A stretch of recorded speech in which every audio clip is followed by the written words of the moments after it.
Can we just start talking about how all of us are just having to constantly clean up a mess that we didn't ask for? Like, if you've been abused by your parents, which I was, and I speak to a very small demographic, and by abused, I mean physically and mentally and verbally abused. If you've had that growing up, you will spend the rest of your life clearing up the mess of that whilst dealing with the mess of things around you that you just experienced yourself. You literally have to spend your life unpacking the trauma while dealing with new offset of trauma. And that's from people you meet, people you were friends with, people you met in work, people you've had relationships with.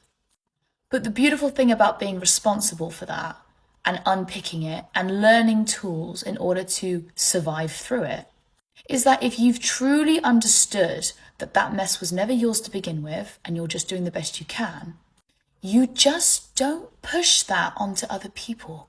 You don't make it your life's mission to be bitter and twisted and to dominate and control others like your parents tried to do to you. But I am always surprised by the amount of people who do turn out to be like that. The amount of people who go through trauma or abuse and neglect and turn out to be a terrible human being. That they started out blank, got treated that way, and made a series of decisions that were bad for them and bad for other people until they just became a bad person. I am so thankful that abuse, long-term abuse and neglect has not turned me bitter. I am glad that I see the world and the systems that we live in as it is, and I know exactly what doesn't work for me. I know exactly what clubs to not subscribe to because they're never going to protect me. But I also know which people to invest and trust in because they believe in the best of me, even when I'm at my worst.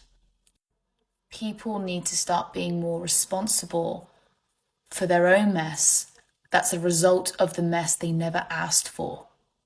And once you know that, it's far easier to be loving and compassionate, but also not take any shit. To also know that you don't deserve that anymore. Just some thoughts. Do you feel the same?